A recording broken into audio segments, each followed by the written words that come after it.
Magandang araw mga kaibigan. Bigyan natin ng reaction, opinion ngayon itong post, ang balita ngayon. Title: Kiko Barsaga in Marcos invitation to Xi Jinping, ang presidente ng China. It's just like my friends. Cavite 4th District Representative Kiko Barsaga gave a reaction after President Marcos Jr. Planned to invite Chinese President Xi Jinping to the Philippines as part of preparations for ASEAN 2026. In a social media post, Barsaga commented, "My troop is also like that." Kaibigan ba? They invited me to their house. I thought they had something important to say. Just borrowing money. Mangungutang lang pala. The comment is in response to what Marcos said in his official statement. Now, ito ang sabi ng Pangulo. I will certainly invite Chinese President Xi and I will make all the means available to show how sincere we are that we would like for him to come to the Philippines. Wow naman. Ang galing ng ating presidente. The best architect of our foreign policy. Okay. Yung katatapos na ASEAN Summit sa Kuala Lumpur, Malaysia, anong nangyari? May napanood akong mga Facebook Reels.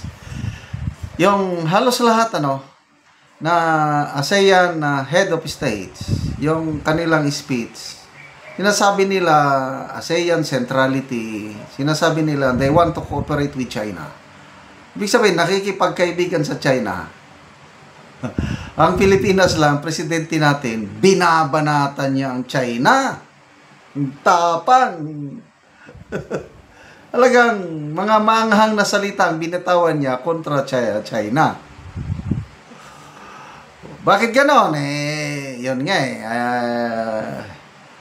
palaban Gusto niyang wala namang problema yung ipaglaban natin ating teritoryo sa West Philippine Sea. Okay naman yun. Hindi ako papayag din na basta-basta na lang kunin ng China yung mga teritoryo, whatsoever may yan. Kailang, panahon ni PRRD, yung style ng PRRD, gusto ko yung mautak ba? Diskarte.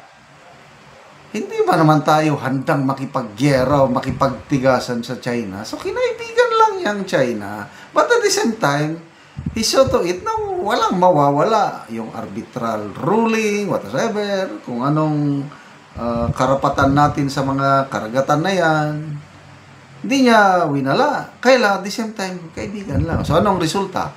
Ayun, dami nating maganda, less tension, panahon ni PRRD, na to a point na inaakusahan na pro-China daw ang Duterte. I do not believe so. Style lang yan. Diskarte lang yan. Mayroon bang nawalang teritoryo natin panahon ni PRRD? Wala naman. Anong napala natin? Yun.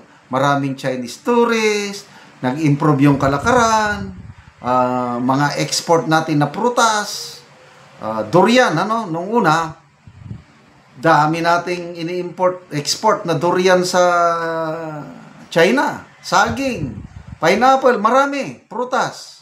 Ngayon, itong foreign policy ng administrasyong ito, wala na.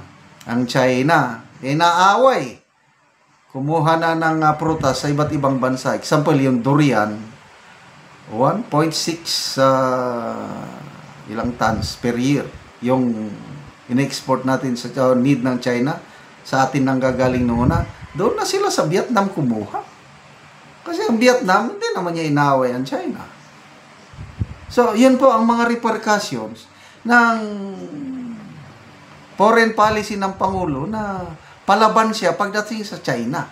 O ngayon, 2026, ASEAN Summit, tayo ang host country. Wow naman, ang galing ng ating presidente.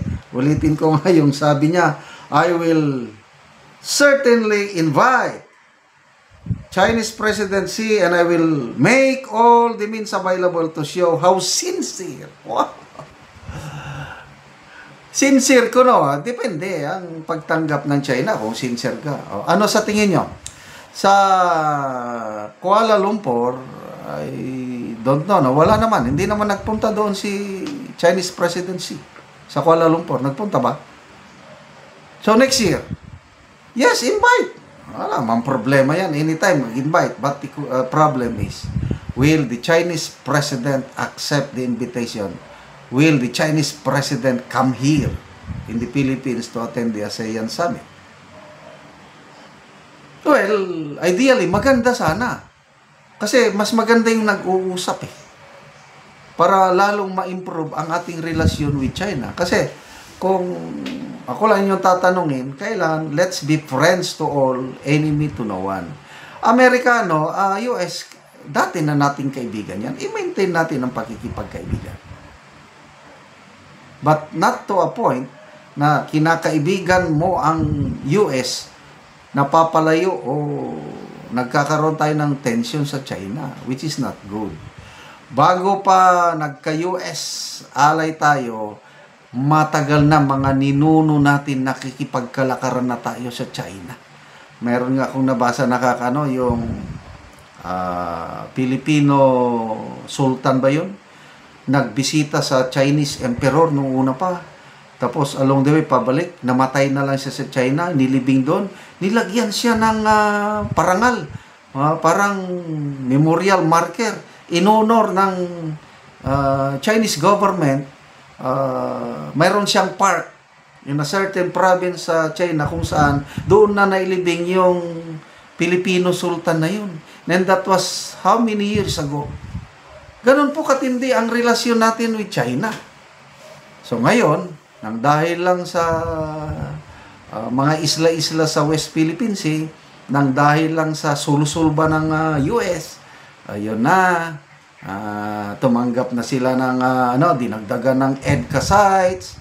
Hindi ako against sa pagpapalakas ng armed forces natin. We need to modernize our armed forces. In the same way, ginawa ni Tatay Digong noon, naglaan siya ng pundo taon-taon para makabili tayo ng bagong kagamitan. But not to a point na papasukin mo ang mga US troops dito. Anong mangyayari sa China? Magagalit. Kasi nga may away, rivalry, dalawang superpower. Naiipit tayo, yun ang Tapos mayroon pang Typhoon missile system na pinagmamayabang makakarating daw sa China. Ano yun? Tinatakot nyo ang China? Sinong maipit? Pag nag-retaliate ang China ng kanilang missile, sinong masusunog? Amerikano o Pilipino? Yun po. So good luck sa presidente natin na gustong imbitahan ang Chinese president. Sana makapunta dito next year. Suntok sa buwan. Okay, mga kaibigan, salamat sa inyong pagsubaybay sa ating channel. Nakakatulong kayo ng malaki sa tribong Talandig ng Bukidnon dahil ang income natin sa channel na ito, pantulong po sa tribo. Namimigay tayo ng libreng yero at pako para makapagpatay itong tribo ng mas maayos na tirahan. Panoorin niyo ang video na ito. Ay, salamat yun sa Ginoo kay sugat nga pagpita ako diri sa kayton karon pag ito nagkabalay kay sige gid ko bloon sa akong ginikanan. Karon niyan akong balay diri. Ga Nagpatin. Oo. Salamat yun sa sponsor ani.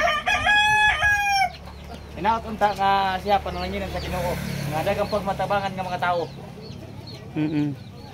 So pila na day ka tuig ya nga nagluon ka sa imong mga kay balay?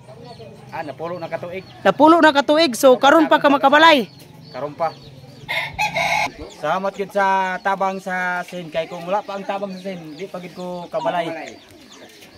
Salamat gid sa nag-sponsor ani.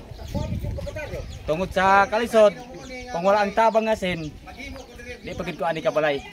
Oo. Lagi ya. Pila naman imong anak ya? Isa. Isa imong anak, so permente ra ka nagaloon, so karon pa ka makabalay. Opo.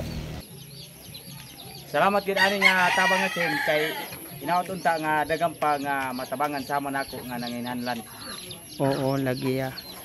So So, magatop na ka karon niya. Matap na ko karon. Oo. Asa na imong asawa ya? Para sa balay. Ay, nasa balay. Sige, salamat. Salamat kaayo, God bless.